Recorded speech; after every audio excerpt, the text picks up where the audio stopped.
এই বাবা বন্ধু আমার গভীর মনোযোগ অন্তরের গান একটু মনোযোগী হয়ে যান।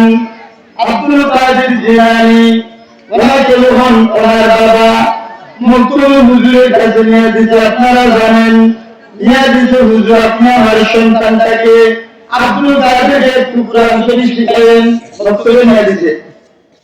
আব্দুল কাদের জিলানীকে যখন মকতুমে নিয়ে দিতে, মকতুমে যাওয়ার পরে হুজুর আব্দুল কাদের জিলানী 6 বছর বয়স, ওনার হুজুর শিখাইতেছে, এ আব্দুল কাদের তুমি পড়ো আউযু বিল্লাহি মিনাশ শাইতানির রাজিম। হুজুর যখন আব্দুল কাদেরকে বলতে বলা আউযু বিল্লাহি মিনাশ শাইতানির রাজিম, এবার আব্দুল কাদের আউযু বিল্লাহি মিনাশ শাইতানির রাজিম পড়লেন, বিসমিল্লাহির রহমানির রহিম পড়লেন, আলহামদুলিল্লাহি রাব্বিল আলামিন পড়লেন, আলিফ লাম মিম পড়লেন, সায়াকুলু সুরা পড়লেন, তিলকা রুসুল পড়লেন, লাম তানালুল বিরা পড়লেন, ওয়ান মাসালাতু মিনান নিসা পড়লেন। এইভাবে পড়তে পড়তে আমার বড় আব্দুল কাদের এই পরিচয়ে 18 বার কোরআন শরীফ পড়া হয়েছে। 18 বার কোরআন শরীফ পড়া হয়েছে।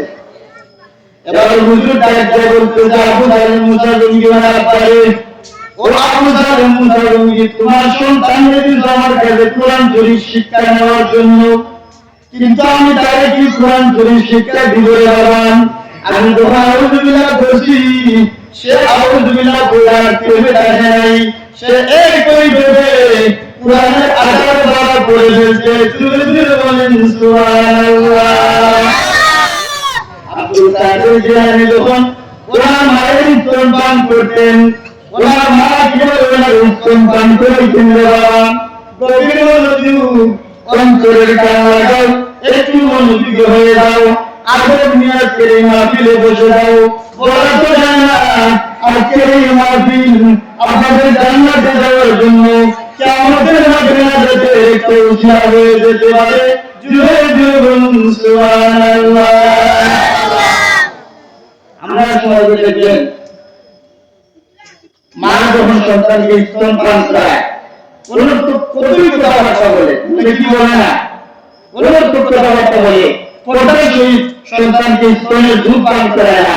কিন্তু আব্দুল কাদের জিলানীর মা যখন স্তনপান করেছেন, স্তনের দুধ পান করেছেন, আব্দুল কাদের জিলানী স্তনের দুধ পান করতেছেন, ওনার আম্মা জান ফাতেমা বলতেছেন আব্দুল কাদের দুধ পান করতেছে, আমি বসে থেকে কি করবো, কথা বললে তো কোনো লাভ নাই, আমি একটু আল্লাহর কোরআন করি। তিনি আল্লাহর কোরআন করতেন, বলেন সুবহানাল্লাহ।